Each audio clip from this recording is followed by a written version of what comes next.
if we were going to talk about some wild thrillers, we had to bring up Extremities. But on to our main and why we're all here tonight.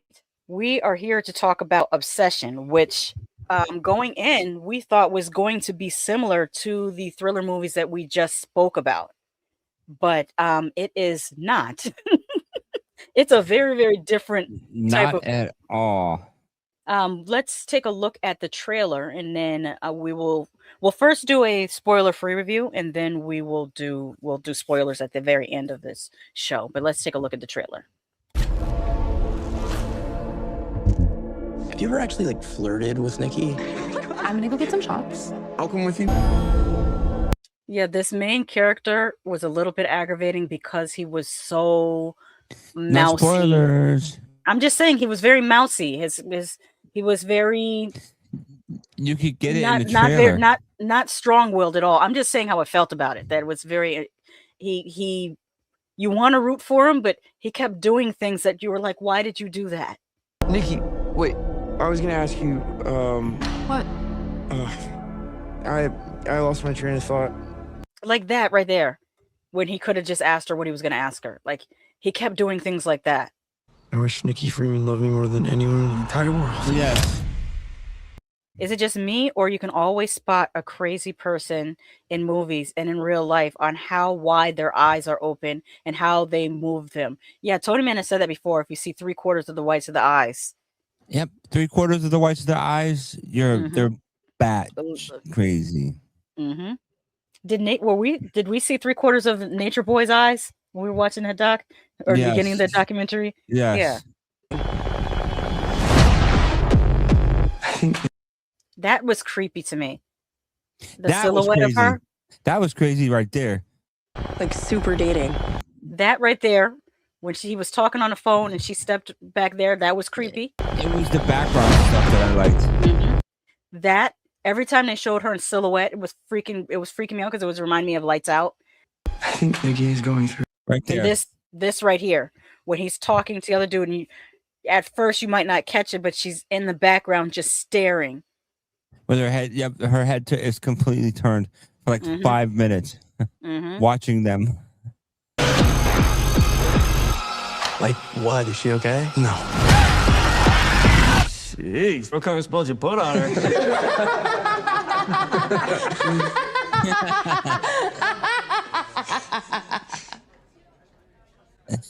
Yeah. Yeah, I did not like that. I also think they tweaked her voice. I was just lost, just looking at the stuff, and it was almost like I was experiencing it again, because in the movie theater I jumped a lot during those scenes. And, You really did. Yeah, I did. I laughed. I was calling to see if there's a way I can cancel a wish. I'm sorry, we don't really do that. So she's just stuck like this forever? Well, yeah, I mean, as long as you live. As long as I live? Yeah. This was creepy as hell. All I could say is, without spoilers, or no, be careful what you wish for, because you just might get it. That's all I can say. Very much a monkey's paw situation. On 10, because like Nikki was scary. Nikki was not just annoying. She was like, she makes Glenn Close boiling a bunny look like a Teletubby. Like, no, she was like really, really scary. Yes. And I think it's very interesting how this director did that, was able to create an atmosphere that was like truly terrifying in a lot of ways when you think about the things that she was doing, and also him having to deal with it. Yep, because he was selfish. Yeah. It says here, cancel the wish is the kind of kind of like the stuff.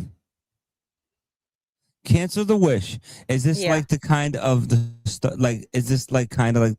He's asking if it's like the stuff. No. It's not like the stuff. I can't think of what it's like. we went in thinking that this obsession was going to be like the other thrillers that we talked about throughout this program. But I guess the one thing I will have to say that it's not necessarily a spoiler, but a description. This is described as supernatural horror, and that's for a reason. That's what makes it a little bit different and very, very unsettling. Many of the things that Nikki does. Oh yeah. I'm trying to think of what else I can say in a non-spoiler way. The pacing was good. I was never bored by the movie.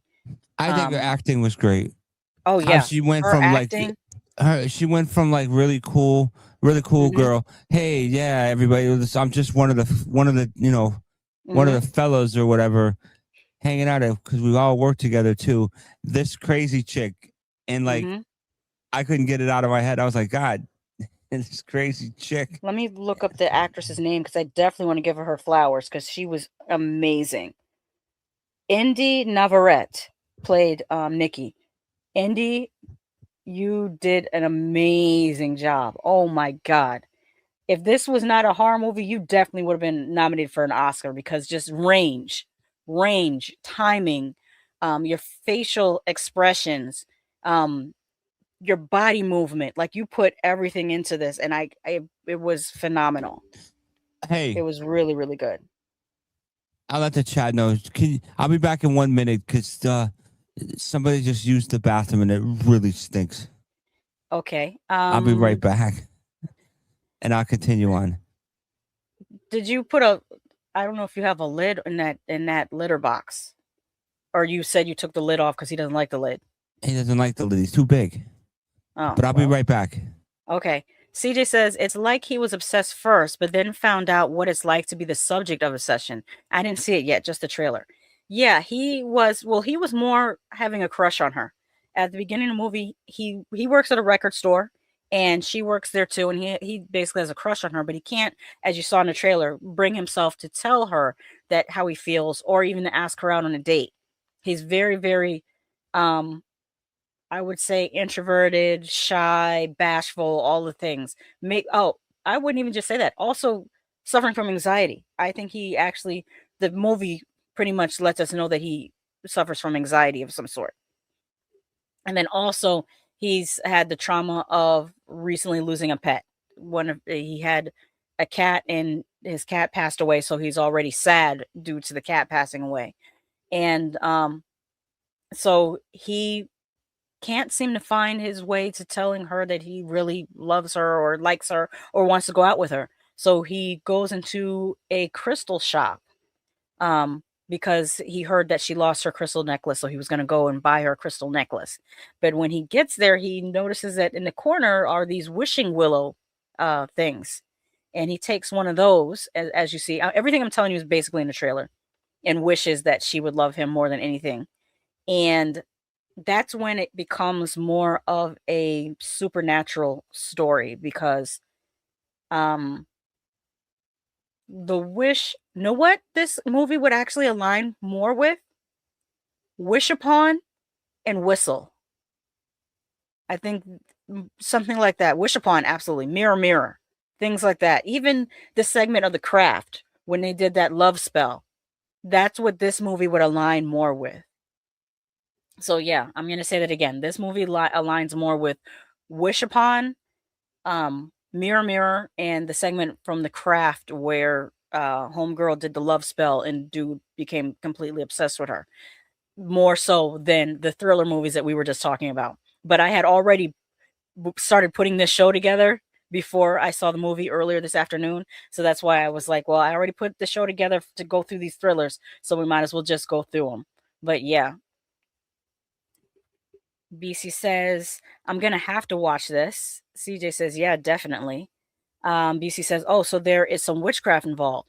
It's not explicitly said whether it's witchcraft or whether it's folklore. I actually have some trivia I was going to read because it felt a little bit, well, that's the other description. When you look up this movie, it says supernatural horror, but it also says folk horror. So I'm wondering if there is a folk tale or a folk story that I'm not knowledgeable about just yet that this was based off of. Yeah, I wouldn't say it was witchcraft because it's. I don't know because he walked. Sorry, hello, I'm back, everyone. But no, when he did the thing for the girl, he did go into one of those shops that had like crystals and all that other stuff. And what was funny was they acted like they didn't know what any crystal was for. Are we doing spoilers? I'm sorry. Yeah, the girl that worked at the crystal shop, she really was acting like she didn't care to tell him what each crystal meant. Like she was a terrible employee. Well, you know what would be a non-spoiler spoiler is the website I showed you. Oh, yes. I can bring that up. Let me do that now. That way we don't have to ruin the movie. I actually have 2 scenes that they released. They're really short. They're like a minute each. Oh. But okay, I'll wait. Let me take this down. I had a favorite scene in this movie. You know, because you heard me crackling. You heard me cracking up. Mm-hmm. Me and the guy in front of me. Yeah, well, when we get into spoilers, we will talk about that. I'm making sure that this is displaying properly. I'm pulling up my channel so I can see.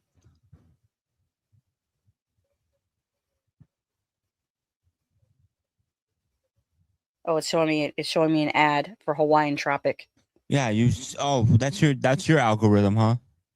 Okay, yeah. Okay, so I see it's displaying properly. Okay. So this is the onewishwillow.com website. You can actually buy these. It's got an ad here.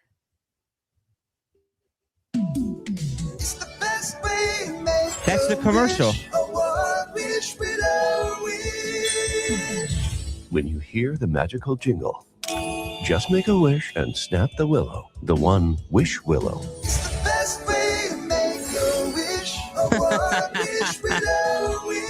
What are you wishing for? Make your wish come true with the One Wish Willow. Look at the car. Please wish responsibly. Yeah. Wishes may cause unexpected behavior, violent tendencies, and self-mutilation. Do not use if you're experiencing insecurity or extreme obsession. Yeah, that was for the chat. That was shown when we went to go see that other Blumhouse movie. What was it? I forgot. It was 2 weeks ago. What did we go see 2 weeks ago? Why can't I remember what we went to see? It was like the first night, and we they showed. I think it was The Mummy. We went to see The Mummy. Okay, yeah, they showed the Evil. They showed the Evil Dead Rise, that one trailer that we saw. Evil Dead Burn. Evil Dead Burn with the lady getting thrown around her house, and then for no reason at all, this commercial popped up, and I was like, "What the hell is this commercial?" But then they showed one for Backrooms too. But this one came up, and it looked like it was from the 70s, and I was like, "What the hell is this?" And Lady Shasha was like, "That's Obsession," because she saw the flash. Says I love CJ says I love how retro and gimmicky that packaging looks. It's like a save your proof of purchase mail away. You can actually buy that just like that. Now, if you scroll down, look where it says right your there. friends. Yes, it says sold out. Yeah, they keep putting them up, and people keep buying. Apparently, look. If you look here, there is a witch's cap. Oh yeah, but you need help? Call today. There's the number. There's a phone number. What happens if we call the phone number, though? I don't know. Isn't it the same number for that chick? I don't know. Should I call it? Go ahead. Let's see here. Put on speaker. That's what I'm going to do.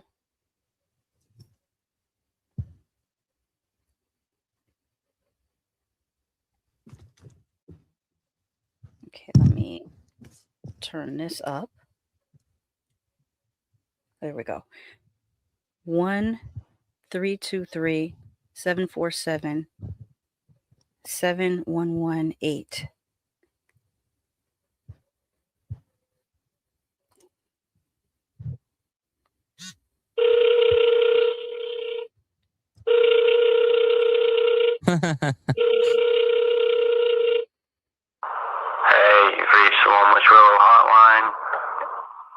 Unfortunately, we're not liable for any unintended things that might have happened to you or your loved ones.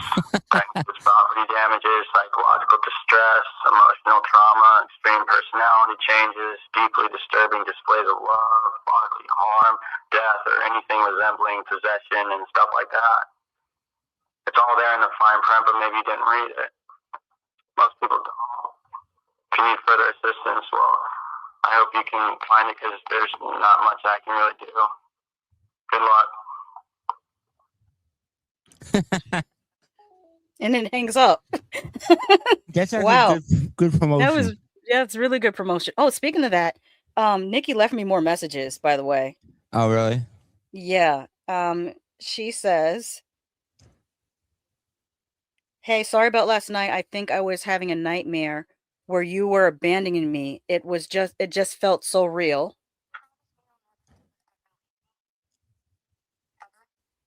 And then she left this one. NIKKI, you're not ignoring me, are you? And then she says, "Why can't you love me?" And she says, "Good morning to the one I love more than anything in the whole world." And then, NIKKI, you're not ignoring me, are you? yeah, the same message again. And then she left this one. Only one more day until we get to see each other. It's gonna be something neither of us will ever forget. Then she says, she texts, "Are you nervous for us to finally meet? Aw, don't be scared. Just remember you wished for this." Yeah. And that was just sent at 10:34 p.m. tonight. Yeah, well, tomorrow's the night that it's like a real debut, but let me tell you, I already said it before, and I'll say it again. I did the same thing that Lady Shasha did, and I blocked that number like after 5 texts because I was like, this chick is annoying the hell out of me. So I would not be good in with obsession. Like I could never break a stick and go whatever. All right, go to there's a couple more things, Shasha. How it works. One wish willow, remove from the box and just make a wish. Crack, spark the middle and break it in half. Crack, it says again, what are you wishing for? What thing? Oh, there's videos here. Wow. Yeah. Okay. Oh. Finally have a one wish willow. Do you want to do an unboxing? I can't believe we got these. They're actually sold out everywhere. No, they're not. They just dropped. I know, right?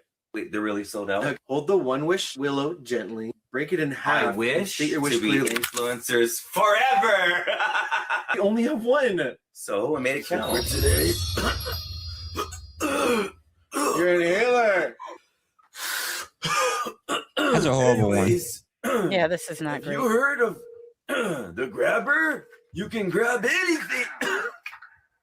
Keep doing that. I think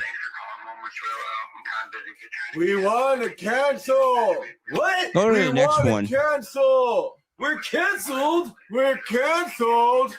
Canceled. No. Yeah, that one was not very good. Let's see this one. Shout out to Ghoul Daddies for putting that together, but I think it went on too long. Yeah. With me to find out if this one wish willow actually works. I picked up something strange today. It's a one wish willow. It comes with a certificate of authenticity. If you have any questions, I know official Nino Daniel from Instagram. We're mutuals. Oh wow. for concerns to call the hotline at 1-323-747-7118 or visit onewishwillow.com. Single use only. Pause that for a second. One wish. BC, it's not. I don't think. No, it's in real life. As in, yes, she does text you. She really will text you because you text that number, and then they have it, and then they'll text you, and she'll keep texting you, and it's just the most random. Like I'm getting ready for bed, and it's like 11:30, and it's saying bling, and I thought it was Lady Shasha, but it was like, "Do you miss me?" And I said, "How?" And then she said one of them. She said that she wanted to wear my skin like a sweater, and I was like, I said, "Stop, done." I was like, I'm not doing this shit. Once made, it cannot be undone. Come with me to find out if this one wish willow actually works. Good little packaging. I hate when they tap the box. Yeah. I wish for $1 million tax-free a month. Stick around for part 2 of this video to see just how rich I've become.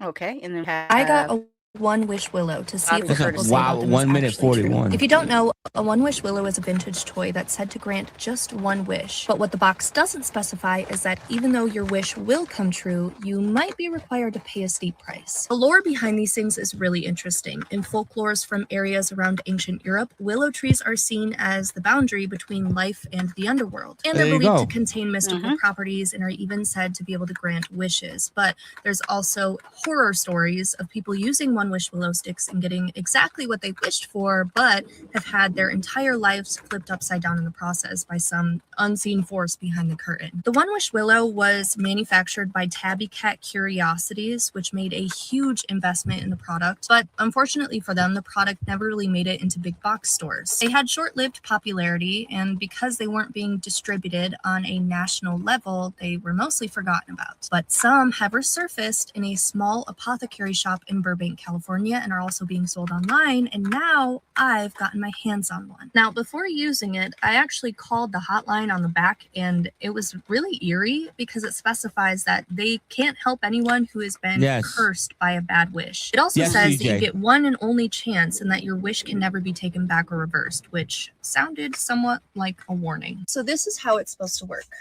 You make a wish. I wish to be a millionaire, and you break the willow stick, and then we wait and see what happens. If you want to try it out for yourself, you can find one at onewishwillow.com, but just be sure to be careful what you wish for. I got a One Wish Willow to see if what people say about them is actually true. If you don't know, a One Wish Willow is a vintage toy. Okay, pause one. It's playing I'm over and over wishing again. for you to pause that. Yeah. Okay, so they're all influencers. Like dozens of these. Oh, I know Ali Tran too from Instagram. Guys, I'm super upset because I'm hungry and want to eat more cake, but I only have one slice of cake left. But I remembered I got this mysterious One Wish Willow in the mail the other day, and it's basically a stick that you crack and you make a wish with it, and it gives you a number to call in case I have any questions or concerns. Hopefully that doesn't happen. So let's open this together.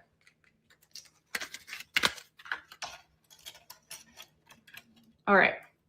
So it gave us a little stick to crack. So let's make the wish. I wish I had more cake. All right. So it looks like it didn't work. I don't have more cake. So this is a piece of trash. Don't buy a One Wish Willow. It's a waste of money. I knew that was going to happen. Well, I knew that was going to be the joke. I knew that was going to be the joke that she would have more cake. Now, here's your fact. Frequently asked questions. These are How great. many wishes? Yeah. How many times can I wish? Did I click on it? Single use only grants one wish. No multiple attempts. Using additional One Wish Willows will not change or affect your other wishes. Only one wish per life per person. Can I change my wish? Once made, a wish cannot be reversed or repeated. Consider long-term effects. Wishes are irreversible. Think carefully before wishing. These are awesome, man. Is there anything that I can't wish for? Cannot grant wishes involving time manipulation, resurrection, immortality, or creating one more Wish Willow. Or one Wish Willows. What if I'm dissatisfied with my wish? Tabby Cat Curiosities is not responsible for wish misinterpretations. Use at your own risk. Users assume all responsibility for wish outcomes. And One Wish Willow is 100. One Wish Willow is 100% magical and 0% real. For entertainment only. No actual wishes granted. This is great. This is great marketing, man. Mm-hmm. I know. Shout out to Danny Apples who made a video. Horror Chronicles. Josh Levesque. Oh, I know him from TikTok, and I've been on a stream with him before. He's pretty cool. Oh. The Wicked Lady, Thunder Wolf Official, Before the Coffin, Your Movie Guy 412, Bobby Curtis Lee. Thank you for giving us that background on the willow trees in Europe. All right, so let's get back into it. I have a couple scenes from the movie. I don't know where they would be considered spoilers because they're like a 1 minute long.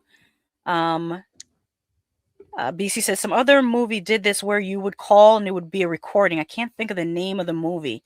Never heard of a promo texting you though. I know, right? No. And she no. says one per lifetime. So if you buy 2 sticks, only the first wish does anything in the lore, of course. Right. Yeah, the FAQ was awesome. Yes.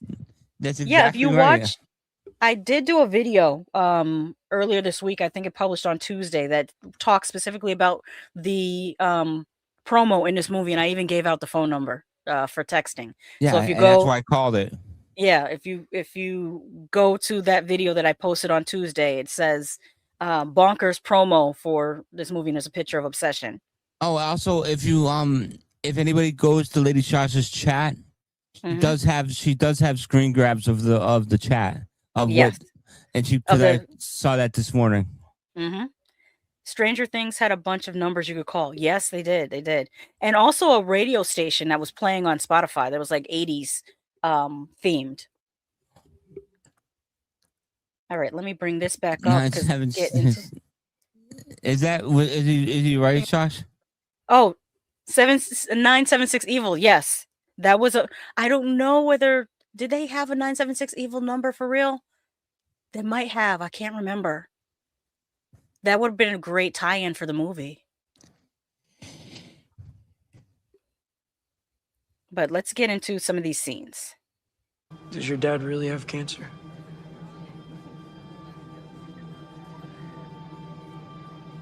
This is crazy, right? What? This is crazy.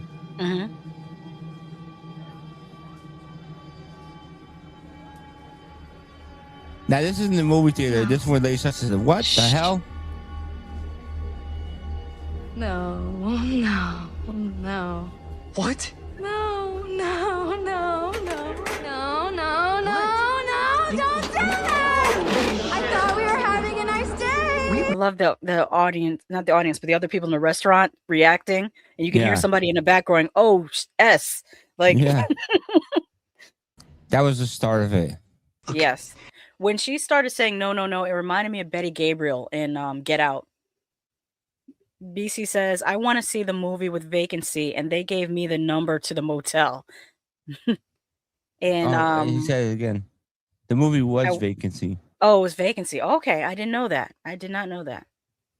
All right, this is another scene from the movie. It's a great display of this actress. It's like without her, I don't know if this movie would have landed the same. She did a phenomenal job. I'm hungry. No. Do you like me? Do you even like me at all? Is NIKKI happy? Now, mind you, this scene happens after they go to a game night at their friend's house, and NIKKI has done something completely out of pocket and self-destructive as well. Does NIKKI like me? Yeah. That's why her face looks like this. I also feel like they tweaked her eyes a little bit, but I can't put my finger on it. Yeah. You're freaky NIKKI.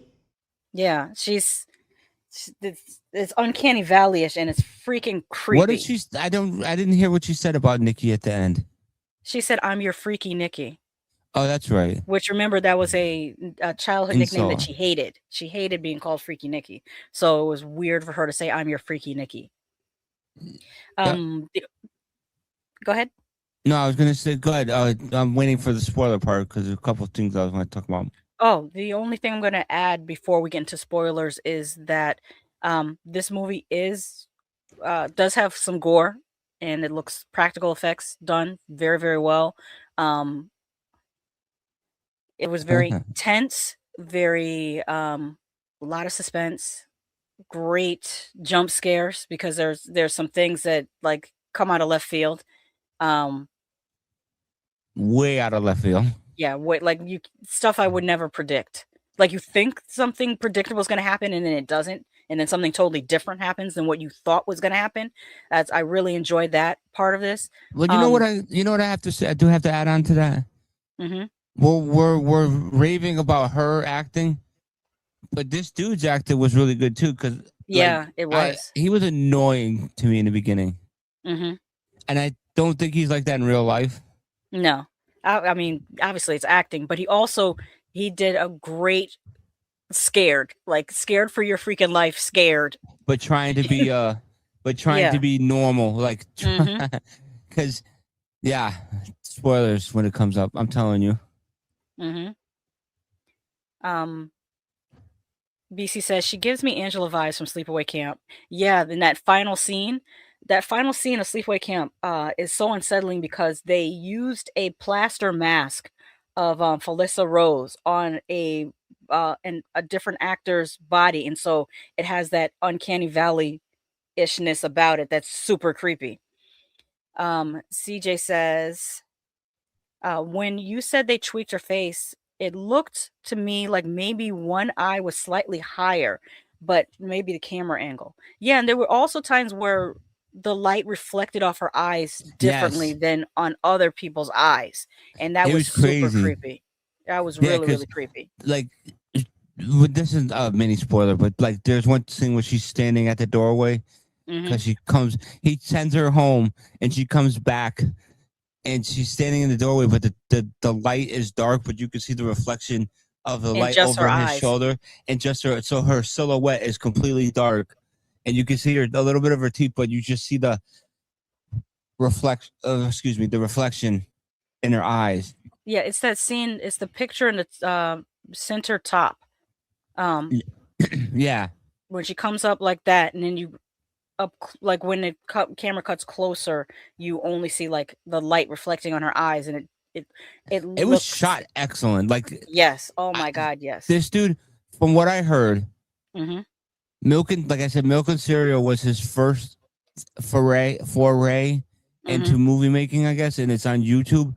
But Mhm. if you read some of the trivia, Yeah, I'm going to read some of the trivia they after we talk about some spoilers. but Yeah. this man, this is his first major film direct, and he was doing shots that he did his studying. Let's Yes, just say that, absolutely. He studied the greats. because He this really was did. awesome. I like, and CJ, you're gonna love this one. But yes, I love this movie. This was a great movie. I Mhm. enjoyed it, and there wasn't a I lot did of too. gore. There wasn't a No, lot of not a gore, lot, but there but it wasn't a was lot, but intense. yeah. It was very intense, and I loved it. I love that kind of stuff. Oh, speaking of gore, there was something I had read the other day, last week on my horror week regarding the gore in this. Let me pull that Yes, up and I'll tell yes, you.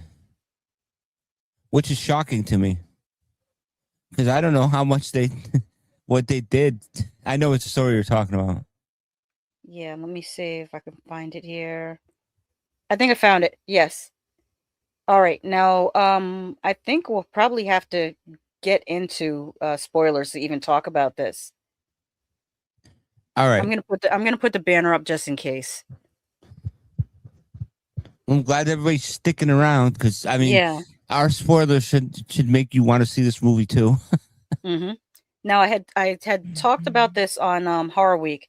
It's an article that came out of Bloody Disgusting, and the headline reads: Obsession had to cut 6 or 7 gory head smashes to avoid an NC-17 rating. Following its premiere at the Toronto International Film Festival and subsequent acquisition by Focus Features, Obsession had to cut down one of its most shocking scenes in order to avoid a dreaded NC-17 rating. There was about 6 or 7 more smashes, writer-director Curry Barker told the South by Southwest audience via Deadline over the weekend. And we were getting an NC-17 rating. And so they're like, you got to take out some of the heads, some of the smashes. And I was like, I'm not taking out a single bash, but I did. The film is still really fucking hardcore. This is quoting him. According to Barker, I'd watch from the back of the theater and the way everyone reacted, whatever the number is now, it's the right number. Yeah, no, I would have wished he had put more 7 and like 7 more in there. I didn't count how many head bashings there were, but it was a lot. BC says, "Oh, I'm not sure if I brought this up before, but they're doing a remake of Resident Evil from the mind of the guy that did Weapons and Barbarian." We actually did. I did a trailer reaction to the new Resident Evil by And And when it comes out, we will talk about it because we'll go see it. Yeah, I talked about that on I think my last week's Trailer Tuesday, as a matter of fact. And BC says, "Wow, I want to see the full cut." Yeah, and CJ. Yeah, maybe they will release an uncut version when it comes to streaming. CJ says, "I'm sold. It looks intense and really well done." It is. It's very intense. This director has a great eye for atmosphere, for making things creepy. And the music. Yeah, the music was good too. The score. Like it wasn't like I would say it was like when she was going crazy. Mm-hmm. There's certain the sound would go from low and it would build up as she got crazy, and it would just cut off. Boom. When she was done. I also think that they tweaked her voice at moments. Yeah. To make her sound otherworldly. I'll call it that. Especially in that one scene in the bed. Mm-hmm. Yeah, that was so creepy when he woke up.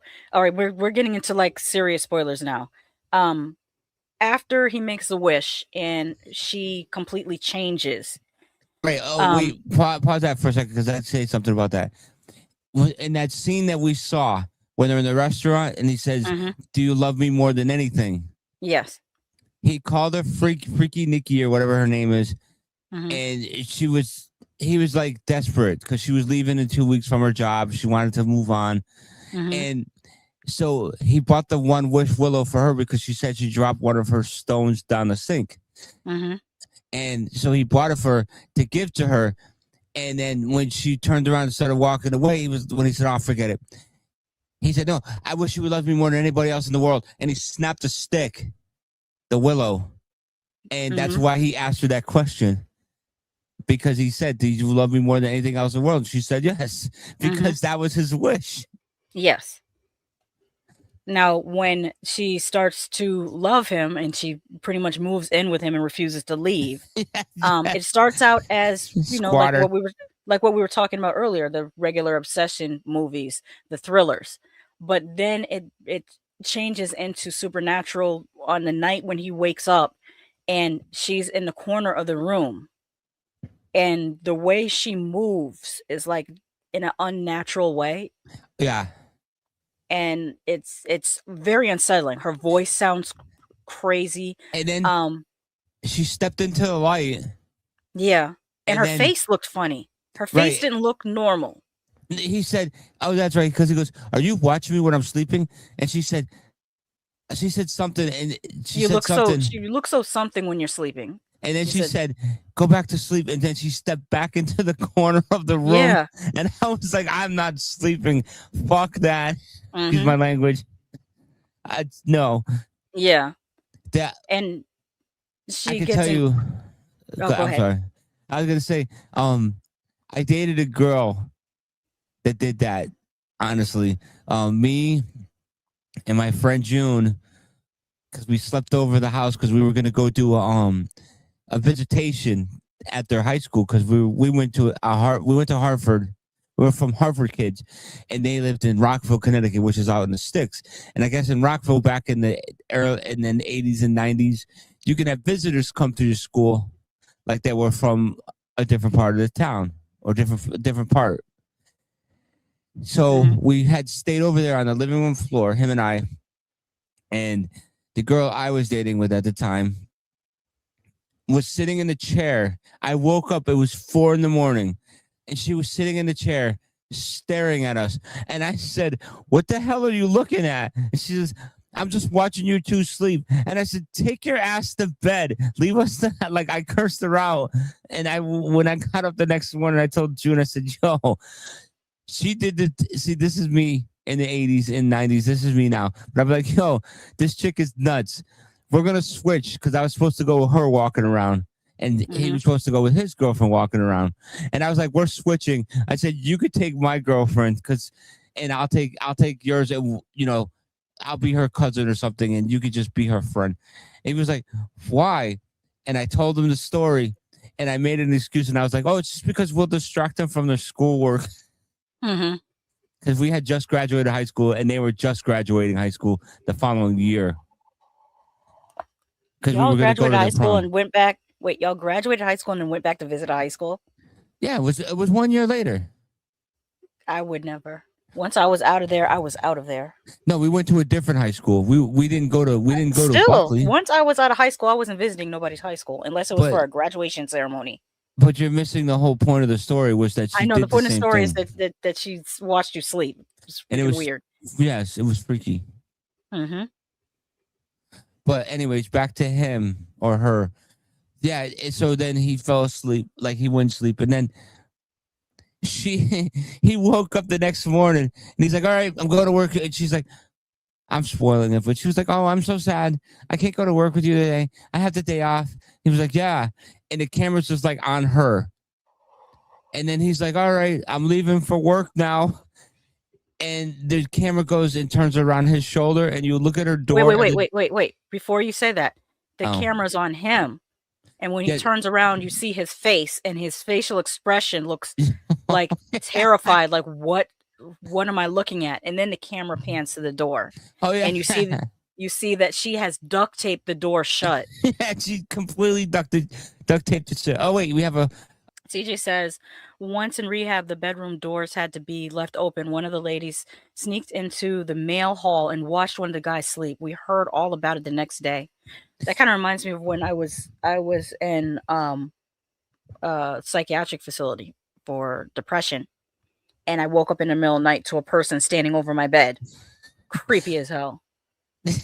Yeah, he I don't know what kind of psych. And in the thing with the psych ward, they put us all together. They put the depressed people in with the schizophrenics and stuff. And it's, although sometimes the schizophrenics will make you laugh. I think that's the one thing that brought me out of my depression, was listening to a schizophrenic say the craziest things to the staff. Wait, Darth Redmond says Tonyman was low-key pimping. This is diabolical behavior.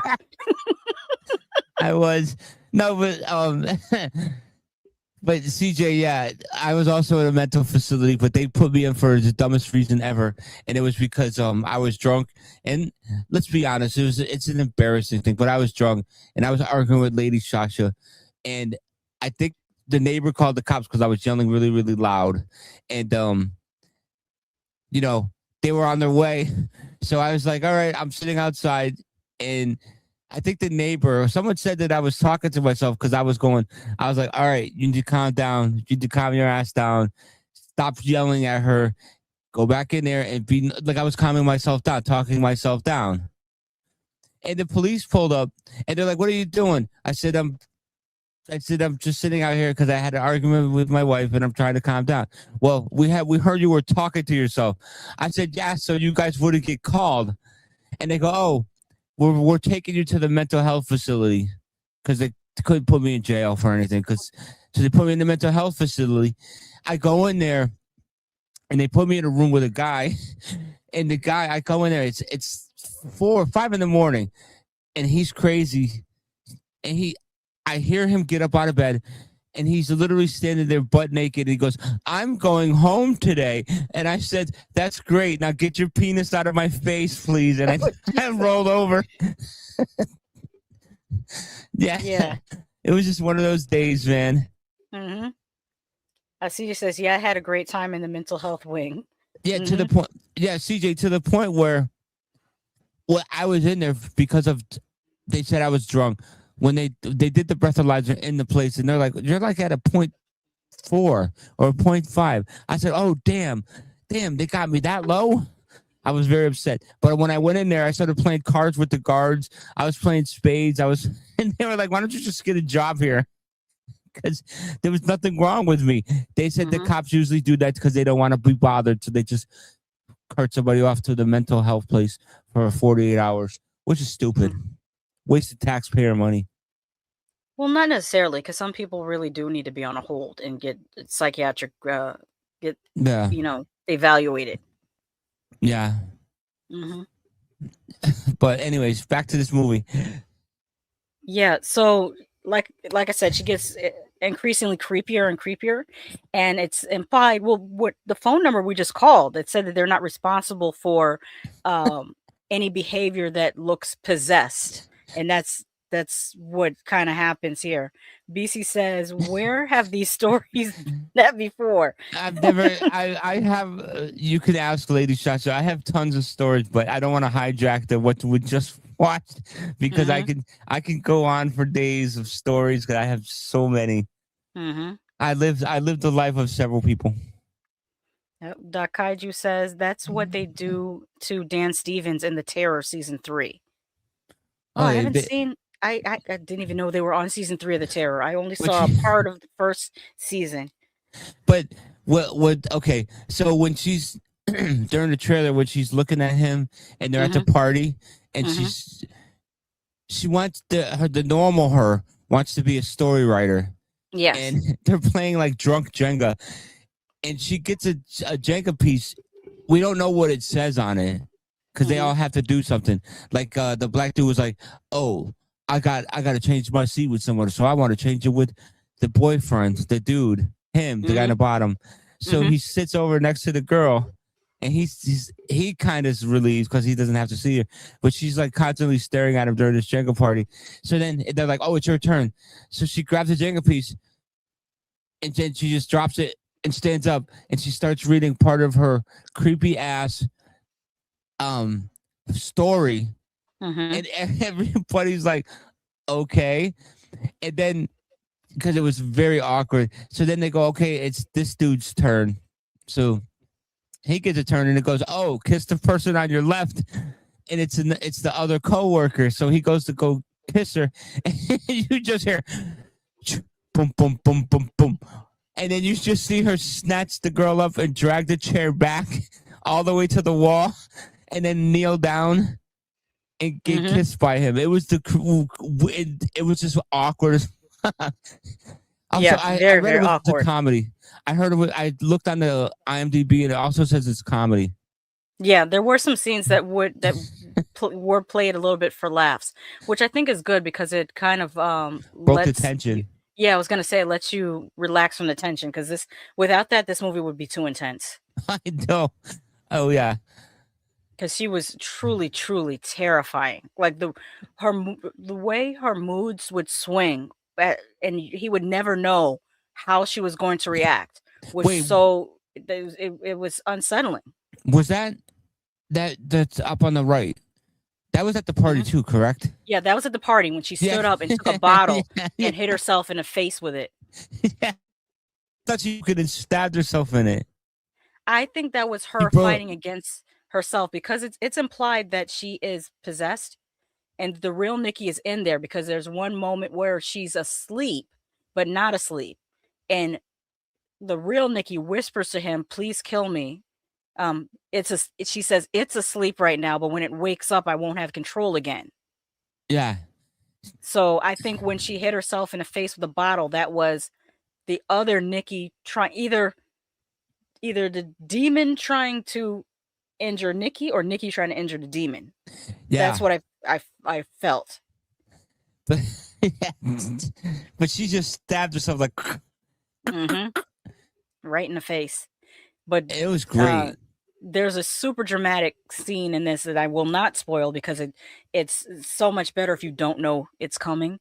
But it's pretty gory and yeah, we're not gonna talk about that. Yeah, you're gonna have to watch it to see it for yourself. And then skipping past that. So homeboy realizes that it's the One Wish Willow and that he's got to he tries to buy more One Wish Willows to try to change it.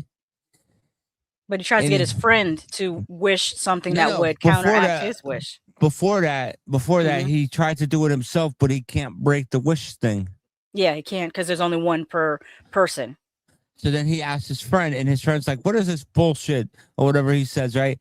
So then the guy goes, "I wish for $1 billion." Snap, and he like snapped it right away, and that was the only chance dude had to get the girl back to normal. Yeah, and the money started raining from the ceiling. And he's like, "Dude, I'm a billionaire." Don't tell what happens. That's another great ending to the scene. Yeah, I'm just laughing because his friend was such a cock blocker too. By the way, well, he was also dirty macking. because He it came to was. find out that he had been sleeping with Nikki for like 2 years. I think the girl said 2 On years and off. before the main character asked her out, and his friend never told him. Yeah. BC says, you both make this movie sound really good. I know I'm going to watch it, but I still want to hear more real life stories of Tonyman. Well, I mean, a lot of the statute of limitations are up on a lot of these stories. So, yeah. But they're rough. Yeah. I mean, I could basically say that one. There was one time my sister worked at a grocery store, and this homeless guy was like, she was outside using the squeegee on the windows, and he walked by her, and he goes, and my sister this was back when tight jeans were in style, so she bent over, and he was like, oh, I haven't seen an ass like that since the 40s, and he smacked her in the ass. So my sister told us that, you know, this homeless man smacked her in the ass. So me and my friend, we were walking back home to his house, and it was like dusk, almost dark. And we were drinking wine coolers, and we look, and we're like, oh, shit, that's the guy right there. He's asleep in the alleyway. So my friend and I take the 2 bottles of Bartles and James because he's knocked out.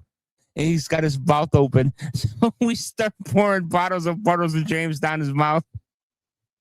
And he was like, oh, you sons of bitches. And he chased us. Do they still sell Bartles and James? Yes, they do. Yes, they do. I don't even know.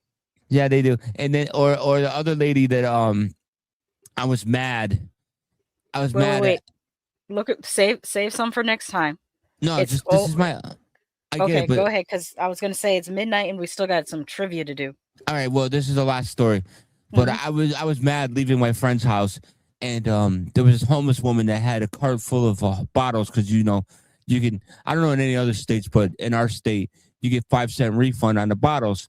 And you get money for them. So she had a whole entire thing of a shopping cart full of beer cans and bottles. And she walked by me, and she said, hi. And I said, hello. And she goes, I love you. And I said, I love you too, you crazy bum. Because I was pissed. And I heard she started speaking to me in Spanish and giving me the devil horns, and then started throwing 40 bottles at me. I had to run away. Wow. Okay. That's enough for now. All right. So let's do some trivia. All right. But yeah, this movie was awesome. There. Spoilers trivia? Yep. This was shot for under $1 million and was picked up by Focus Features for distribution for $15 million after a bidding war. Several distributors wanted it, including A24 and Neon. I could see A24 and Neon doing that. Oh, absolutely. The music store scenes were shot at the same music store as Wayne's World. The festival cut of this film featured graphic violence that was cut and censored for the R-rated release. The world premiere was in the coveted Friday night slot of Midnight Madness at the Toronto International Film Festival on September 5th, 2025. On the very first day of shooting, Indy Navarrete performed the scenes where Nikki freaks out after a kiss, and the first take she delivered is the one that appears in the finished film, which was amazing. When she first freaks out and she's like, what's that? She's looking like over his shoulder. Yeah. It's so creepy because you're like, what is she looking at? It's super creepy. Now, this one says warning spoilers for the next trivia. The production's most harrowing moment came during Sarah's death scene, which required breaking a candy glass window. The art department shattered the first piece while carrying it to the car. A large piece of styrofoam ruined the second take, and the entire scene came down to one final piece of glass. And what appeared in the finished film is the last surviving take. Ah, wow. Mm-hmm. The story's central wish-granting concept was directly sparked by an episode of The Simpsons, in which Bart acquires a monkey's paw capable of granting wishes, which Barker combined with the broader fascination with obsession to develop the film's premise. Pretty smart. The entire film Obsession was shot in just 20 days, a remarkably compressed schedule for a theatrical feature acquired in a reported $15 million plus deal. Blumhouse CEO Jason Blum offered a notable assessment of what Barker accomplished. Quote, "What Curry pulled off with Obsession on the budget and timeline is genuinely impressive. He shoots like someone who's been making features his whole career." That's the one I read. Yeah.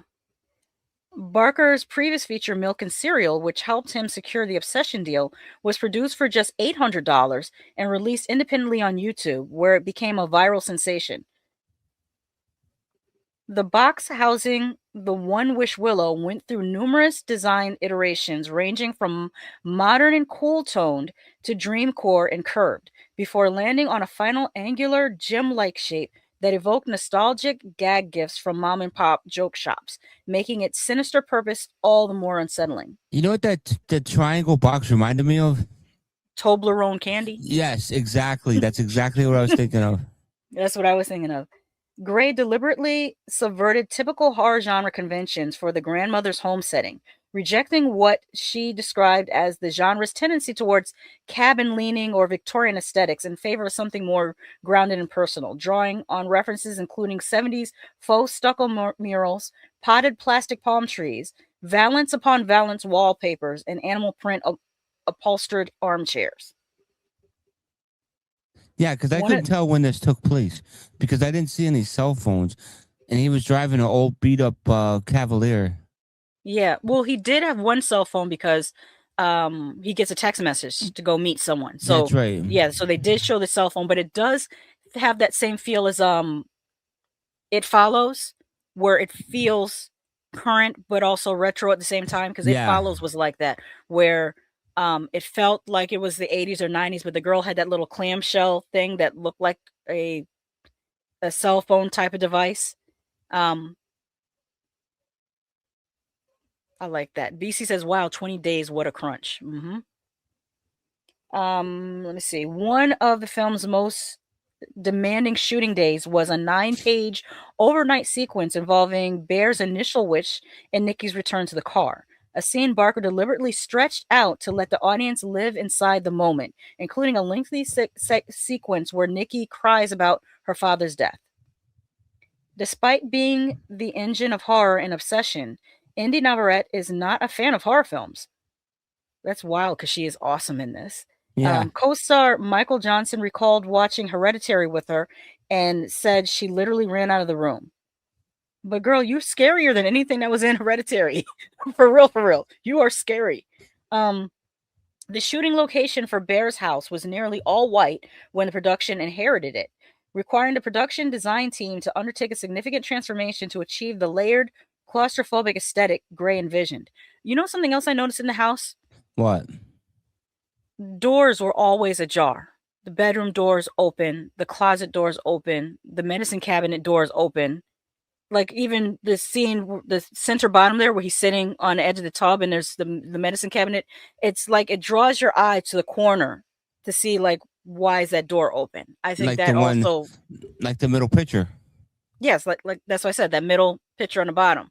There was always a door open in the background, and there's something about that adds a little creep factor. Yeah, BC says that's another movie. This movies remind me of is It Follows. Absolutely, the tone is very similar to It Follows.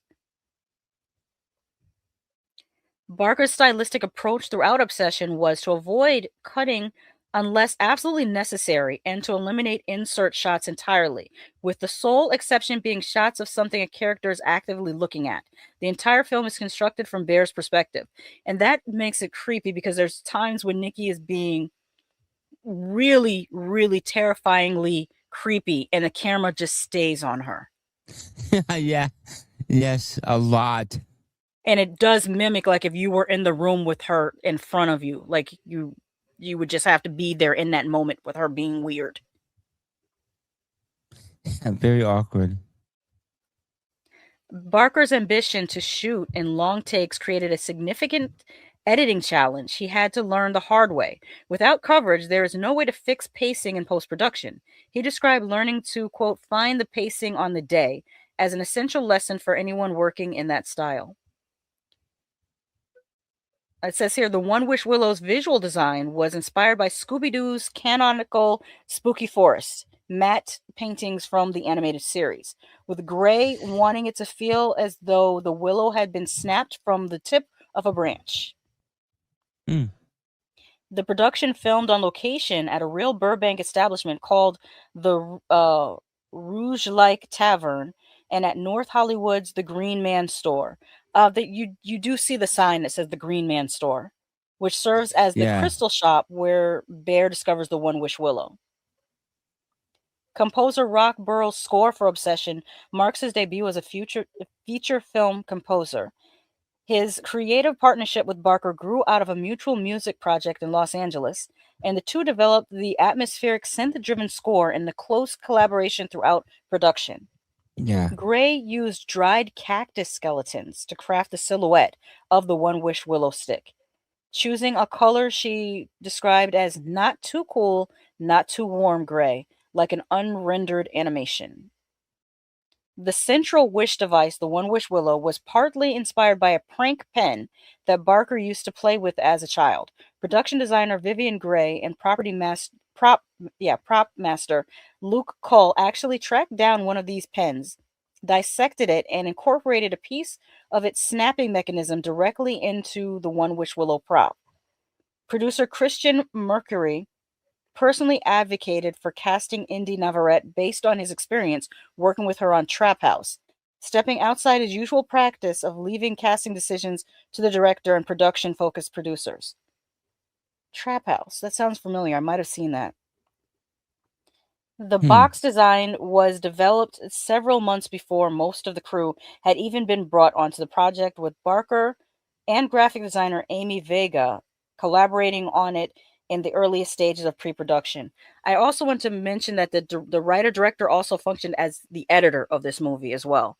Yes. And the editing functioned really well to show NIKKI when she was in her most demonic mood, in the way I think the movement looked odd because I think what they did is they played things in reverse. Yeah. Like her walking. Yeah. And that's what made it was real creepy though. You know what I really appreciate about this movie? What? She was possessed, right? But she didn't do the crab walk. The Exorcist. No, she didn't. Thank God. I'm so tired of that in every movie. Okay. No, I did not see Trap House. No. Trap House says it says a DEA agent and his partner pursue thieves, their own rebellious teens who began robbing the cartel using their parents' tactics and classified intel. No, I have not seen Trap House. It's on Netflix though, and she was in that. Okay. But yeah, she is amazing in this. Like, I think people are gonna be talking about this one for a while. And I'm honestly a little bit creeped out still. Like,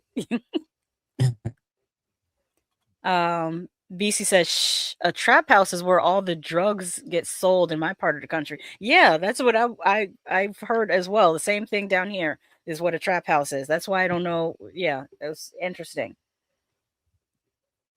Yeah, well. All in all, great movie. Yeah. Yep. I suggest everybody go see it for yourself. Yeah. Go see it so that we get more movies like this greenlit, please. Find a matinee, go see it first show. Well, you know what I was disappointed though? They put it in the smallest theater. Yeah. It was like all the way in the smallest theater in the Cineplex. But didn't you see what was in the biggest theater? Was it still Michael Jackson? Yeah, Michael Jackson and Devil Wears Prada 2. Yeah. You ain't getting a big theater. I could see Michael because, I mean, anything Michael Jackson does is going to sell. This is a man that was selling stadium tours, So yeah, that's gonna be huge. I could hear the music. Remember, we were walking down the hallway, and I could hear "Don't Stop Till You Get Enough." Yeah. Yeah. So absolutely, I understand that. I don't understand The Devil Wears Prada 2 being in such a huge theater. I didn't know there was that big of a demand for that movie. Yeah, I guess so. It's a good movie. I guess. I don't know. I haven't seen it. I haven't seen the first one. No. What was that? Okay. Now that I'm sitting here, and you're always criticizing me because I don't watch movies when I should be watching them, but I got a couple things to do tomorrow. But what was the name of that movie that's part 2 that you said part 1 was good too? Part 2 was in the movie theater. What was it about? It was like They Will Kill You. Oh, Ready or Not, Here I Come. That's because one of my coworkers said Ready or Not, Here I Come part 1 and part 2 are good. Yeah, I know part 1 was good. I haven't seen part 2 yet. Okay, but yeah, I've heard good things. That's all I wanted to know. All right. With that, I think it's time to get out of here. Right. This is definitely, this spring has turned out to be the spring of creepy. I'm gonna call it creepy white girl spring, because Homegirl and the Mummy, she was a creepy little white girl. This and then Nikki and this is a creepy white girl. Like, what's the next? Are we gonna get another creepy white girl movie? And white also, girl. Oh, go ahead. I was gonna say it's White Girl Summer. Yes. Yeah, creepy white girl summer. And both movies, while not being like The Mummy is called The Mummy, Obsession called The Obsession, both of these movies reference The Exorcist though. I didn't see it in The Obsession. When she was standing there peeing on the carpet. That was funny. Because he said, but there's Reagan does that in The Exorcist. She not only peed. Yeah, it's just, I don't want to talk about the how that scene ended, because, but well, no, all it was she stood there waiting for him to come back from work, and she didn't move at all. Yeah, she just stood in the same spot because she was obsessed. BC says, speaking of Michael Jackson, do you guys watch the 90s series called Jackson's in American Dream? I did watch that. I don't know if Tonyman watched it. Nope. Did you watch the Jacksons in American Dream? Nope. Oh, I watched it. It was pretty good. Oh. Now in the 90s, I was more, watching like Unsolved Mysteries. Yeah, and stuff like that. World's Wildest Police Chases and stuff like that. America's Most Wanted. You were probably watching that. Cops. Because that was all cool stuff. I still remember the Cops episode where the lady, she hogtied her husband and put him out on the curb, and the cops came and they said, "Why did you do that?" And she said, "Since he wants to act like trash, I put him out with the trash." I was just like, what?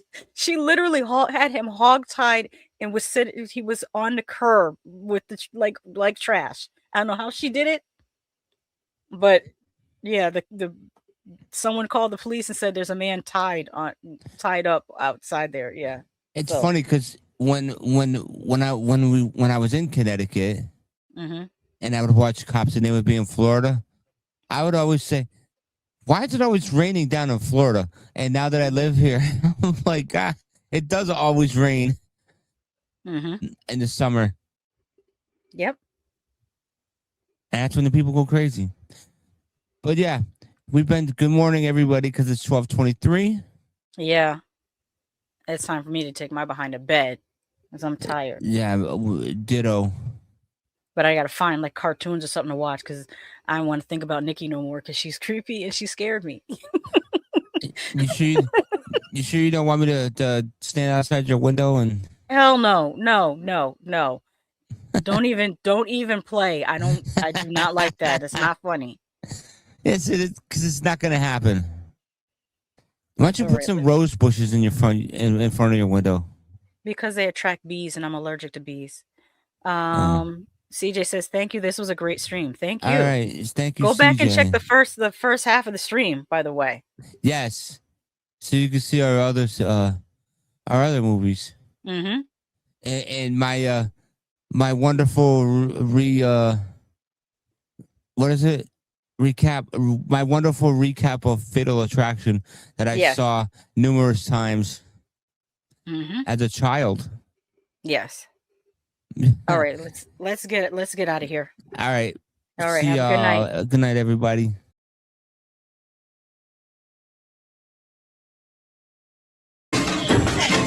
Farrah Fawcett in a shattering portrait of a woman driven to Extremities. extremities.